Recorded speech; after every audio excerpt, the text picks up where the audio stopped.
Bonjour à tous et bienvenue sur LBM, la chaîne du bon matos. Aujourd'hui on teste ceci, c'est le cloueur R18N16G de chez Ryobi.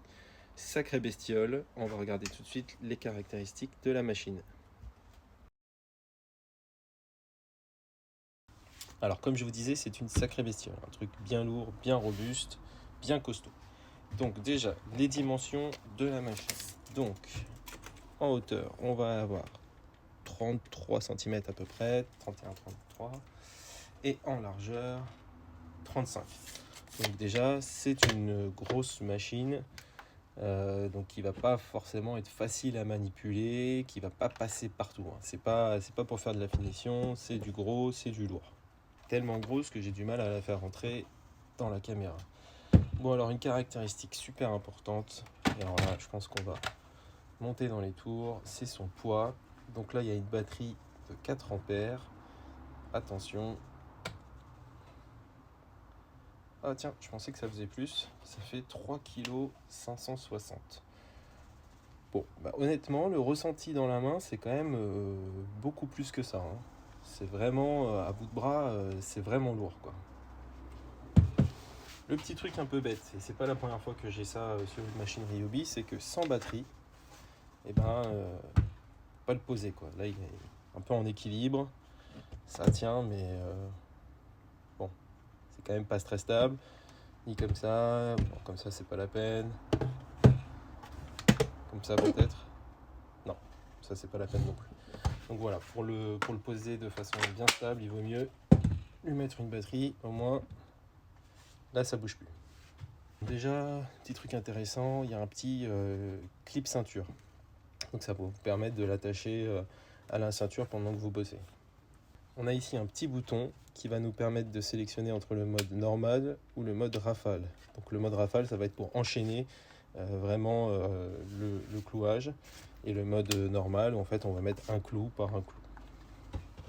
On a sur l'arrière de la machine un sélecteur de puissance qui va en fait faire varier la puissance du compresseur qui est à l'intérieur pour envoyer la force, pour faire varier en fait la force avec laquelle le clou est envoyé.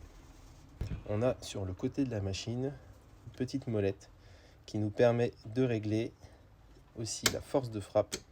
Donc plus on tourne vers la gauche, plus la tête du clou va être enfoncée, c'est indiqué directement sur la machine, et plus on tourne vers la droite, et plus la tête du clou aura tendance à vraiment être à fleur, voire sortir de la planche. On a sur le devant de la machine un petit mécanisme qui nous permet de venir libérer ici les clous. Ça, c'est utile si jamais il y a un clou qui se bloque, on va pouvoir le sortir. Ici, on va pouvoir voir qu'est-ce qui est enclenché dans le chargeur. Au niveau de la pointe, Ryobi a installé un petit bout en caoutchouc assez dur. Et en fait, ça, c'est vraiment bien parce que ça nous permet de ne pas laisser de traces sur le bois qu'on est en train de clouer. Et je pense que c'est une pièce qui peut se perdre ou se casser quand même facilement. C'est pour ça que Ryobi a pensé à vous en mettre un deuxième. Donc il est situé ici. Donc il suffit de le détacher et de venir remplacer la pièce manquante ou cassée ici. Au niveau de la gâchette, donc on a deux gâchettes. La première gâchette, ça nous permet de mettre en route la LED. Donc ça va nous permettre d'inspecter la zone où on travaille de façon plus précise. La deuxième gâchette, vous en doutez, c'est pour envoyer le clou. Sachant qu'il y a une sécurité, il faut que ici ce soit enfoncé avant de pouvoir vraiment envoyer le clou. Si j'appuie sur la gâchette, là il ne se passe rien. Si ça touche la partie du bois, donc c'est la sécurité. Si ça touche la partie du bois, si là j'appuie, il y a un clou qui part. Je ne vais pas le faire parce que j'ai mon doigt au bout. On voit aussi que dès qu'on appuie sur la sécurité au niveau de la zone de clouage, il y a la diode, la LED qui va s'allumer automatiquement. Donc je vous fais le test, j'appuie, tac, ça s'allume. Donc ça éclaire automatiquement la zone de travail. Ça, c'est assez appréciable. Pour charger en clou, il va falloir tirer cette partie grise. Et là, les clous sont libérés. Donc moi j'en avais enclenché. Donc vous les mettez dans le chargeur, hop, et après ici derrière il y a un autre petit bouton en noir, on appuie dessus et tac, avec un système de ressort, ça vient se plaquer contre les clous, comme ça ils sont bien enclenchés. Pour ma part, j'ai acheté sur Amazon 2 boîtes de clous. Donc ce sont des clous 16G, donc, compatibles avec cette machine. J'ai différentes tailles, donc là ce sont des 20 mm et là ce sont des 50. Bon, ça coûte vraiment pas très cher, hein. On peut en trouver partout, que ce soit sur Amazon, Mano, etc. Et donc ce sont des clous comme ça, sous forme de bande, qu'on va pouvoir venir mettre dans la machine. Et donc en fonction de ce que vous avez à faire, vous prenez différentes tailles de clous, bien évidemment.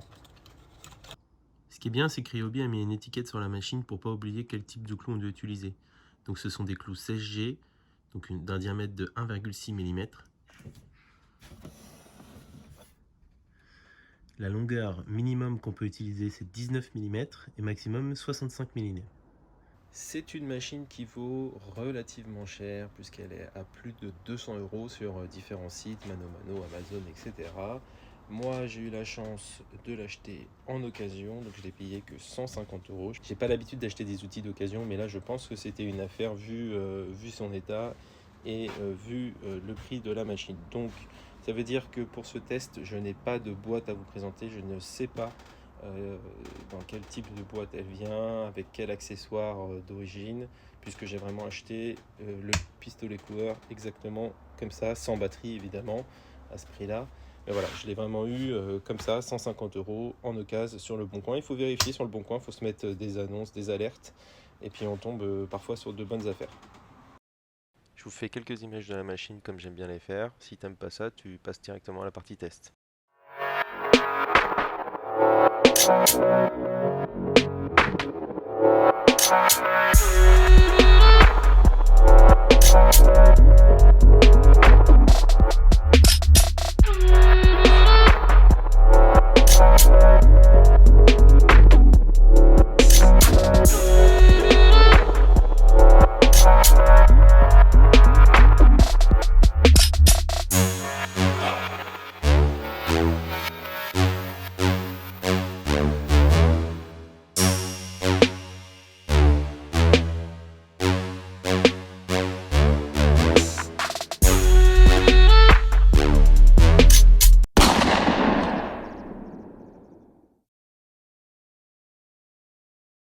Bon allez, c'est parti, on va tester le bousin. Donc c'est parti pour le premier test. Alors là, je suis avec les clous de 20 mm, donc ceux-là. Au niveau des réglages, je vous conseille de faire des tests avant d'y aller dans la pièce définitive. Donc là, comme ce sont des petits clous, je me mets plutôt vers le moins en pression d'air. Je ne vais pas me mettre au minimum, je vais mettre un petit peu avant le milieu. J'aimerais que le clou rentre à fleur. Donc c'est pareil, je me suis réglé sur cette modette là pour avoir le clou qui rentre à fleur. Alors si je le mets à fond, ça va vraiment rentrer la tête du clou, donc je le mets un peu moins. Puis on va faire un premier test. Donc on met la machine sur le bois, on appuie bien au niveau de la sécurité et on appuie une fois. Alors là, on voit que le clou est complètement rentré. Ça fait une marque juste au niveau du clou, il n'y a pas d'autres marques autour, et ça c'est grâce au petit bout en plastique qui est là. Je pourrais vous montrer avec un autre cloueur ce que ça fait, ça laisse vraiment des marques, et là il n'y a pas de marque en dehors de l'endroit de l'entrée du clou. Donc là je pense que mon clou il est rentré un petit peu trop profond, donc je vais desserrer un petit peu ça. Je vais faire un deuxième test. Là, ça ne change pas grand chose, donc peut-être que j'envoie trop de pression d'air. Je vais baisser la pression d'air avec le même réglage de profondeur. Et toujours pareil, le clou est vraiment bien enfoncé, donc je vais retourner cette molette un peu plus par là. On voit le clou, donc je pense qu'il faut continuer comme ça. Si je veux avoir un clou, l'objectif c'est d'avoir un clou qui est vraiment à fond. Le clou est encore bien enfoncé. Donc là je suis complètement au minimum au niveau de ça, donc la tête devrait ressortir, et je suis aussi au minimum en pression d'air. On va voir ce que ça donne tout de suite. Alors là le clou il est quand même rentré, mais du coup on le voit. Je sais pas si vous allez voir la caméra, mais on voit vraiment le clou là qui est là. On va recommencer.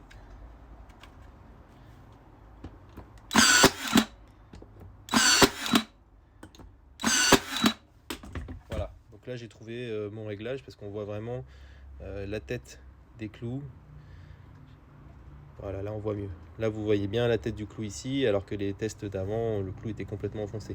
Donc si on veut avoir un clou qui est vraiment à fleur du bois, il va falloir utiliser ces réglages là. Bon, je suis allé chercher plein de petites chutes. Donc une petite info, il faut bien appuyer sur la gâchette jusqu'au bout, parce que si on n'appuie pas, ça nous donne un truc comme ça. Alors on ne sait pas trop ce qui se passe, il n'y a pas de clou qui sort, il n'y a rien, donc il faut bien appuyer et appuyer longtemps sur la gâchette. Voilà, et là notre clou, il est rentré. Donc là on voit qu'on sent même un peu la tête sur le clou.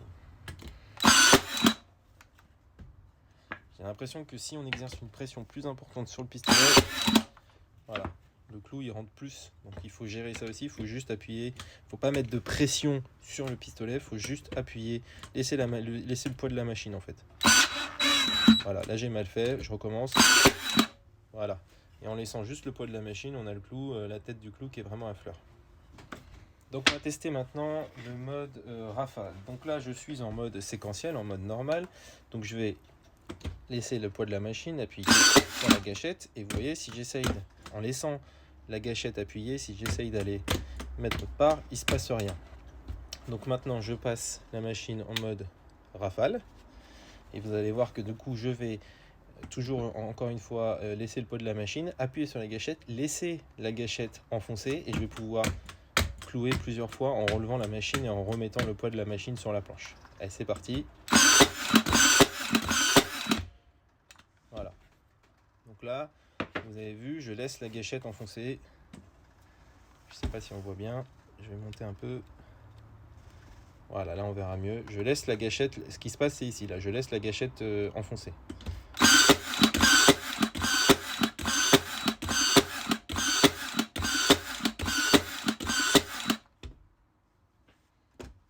Donc ça va nous permettre de travailler vraiment très vite et d'enchaîner les clous. Vous avez pu constater que la machine fait quand même un petit peu de bruit quand elle envoie.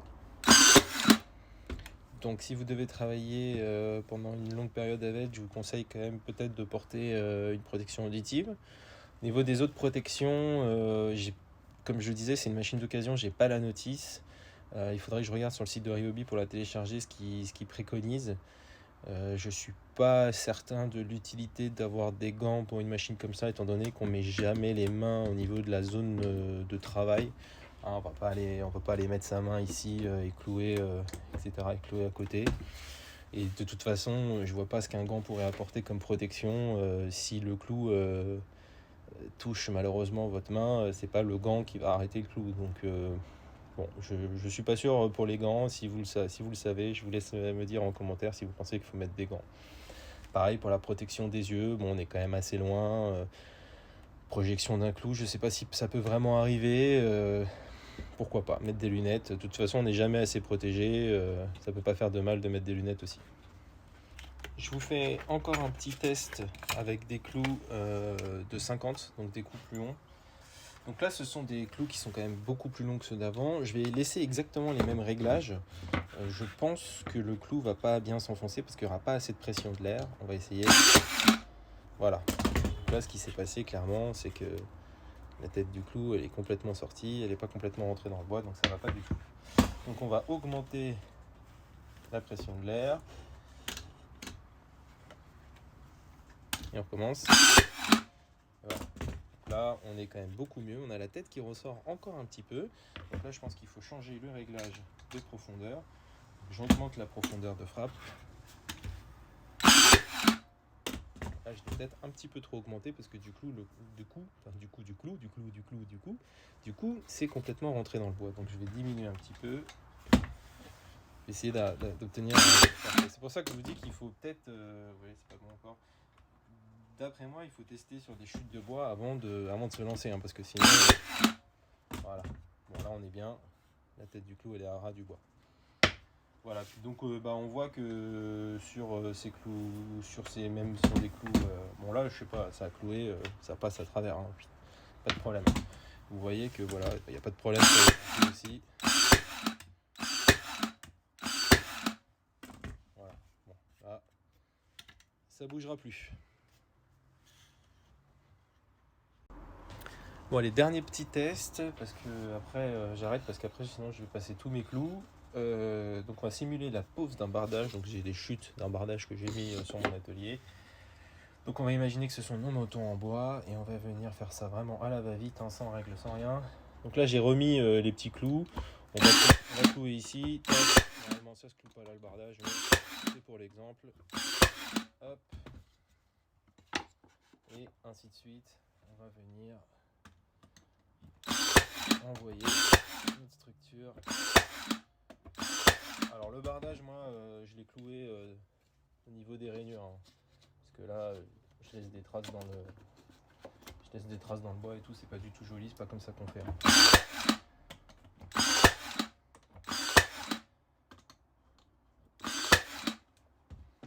Et voilà.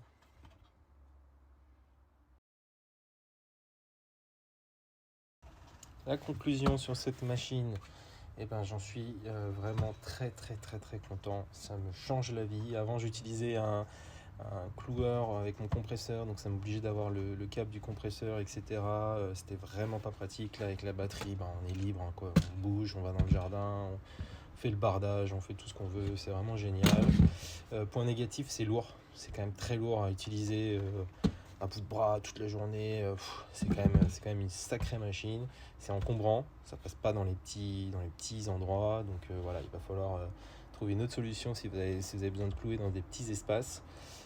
Savoir qu'il existe son petit frère ou sa petite sœur, ça dépend comment vous voulez le genrer, qui est donc le 18G, qui va envoyer des clous, plus des clous de finition si vous avez de la baguette ou des choses comme ça à faire, où ce sera voilà, des plus petits clous. Mais sinon voilà, j'en suis vraiment ravi. Si vous avez la chance de pouvoir vous l'acheter, foncez. Sinon il faut regarder sur le bon coin, on en voit de temps en temps. C'est rare parce que je pense que c'est une machine que quand on l'a, on n'a pas envie de s'en séparer. Donc voilà, moi je l'ai eu sur le bon coin parce que je suis tombé sur un charpentier qui a eu l'occasion d'avoir je sais plus quelle marque via son entreprise. Donc en fait du coup il n'a pas gardé celui-là, il a pris une marque pro, je sais plus si c'était pas du Ilti. Enfin bref, enfin en tout cas c'est ce qu'il m'a raconté, hein, après à savoir si c'est vrai ou pas, mais en tout cas moi je l'ai eu vraiment état irréprochable, il fonctionne nickel, tout est ok. De toute façon, si vous achetez en occasion, il y a un truc qui ne trompe pas, hein. Vous regardez ça. Si ça, c'est en mauvais état, c'est qu'il a été beaucoup utilisé, et surtout si vous n'avez pas celui de rechange, ça veut dire qu'il a déjà été changé une fois, donc il a été perdu ou cassé, ou donc potentiellement beaucoup utilisé. Donc si vous n'avez pas celui-ci qui est accroché ici, en général c'est un signe. Donc après, à voir ce que vous raconte le vendeur, c'est toujours pareil, hein, dans l'occasion. Sinon voilà, quand on l'utilise un peu, ça chauffe un tout petit peu, mais enfin il n'y a rien d'alarmant. Voilà, je ne sais pas quoi vous dire d'autre. Il faut tester, faire plein de tests pour trouver les bons réglages de profondeur, de pression d'air, etc. Niveau consommation de batterie, je pense que c'est rien du tout. Là j'avais déjà 3 barres avant le test, donc j'ai rien perdu. Donc je pense que ça consomme vraiment pas beaucoup de batterie. J'ai jamais testé, tiens, si ça marchait. Je pense que oui, hein. Sur une petite batterie 2 ampères. Il n'y a pas de raison. Ça c'est le dernier test. Bon, ça marche pareil, hein. Ça marche nickel, il n'y a pas de souci. Même avec des batteries 2 ampères, pas de problème. D'ailleurs, c'est vrai, j'avais jamais testé ça, mais je vais peut-être utiliser plus souvent avec des 2 ampères parce que ça fait baisser un petit peu le poids, même si c'est pas grand chose. Mais les 4 et 5 ampères, elles pèsent quand même un petit peu plus lourd, hein, que les 2 ampères. Donc voilà, super machine, foncez. Et voilà, c'est tout ce que j'ai à vous dire sur cette machine. Merci d'avoir suivi ce test. Toujours un plaisir de vous avoir sur LBM, la chute du bon matos. N'hésitez pas à aller regarder les autres vidéos des autres machines. Il y a plein de Ryobi, mais il y a d'autres marques. Et surtout la nouvelle série, les mini d'LBM, où je vous présente plein de petits trucs utiles pour l'atelier. Voilà, merci à tous et à bientôt.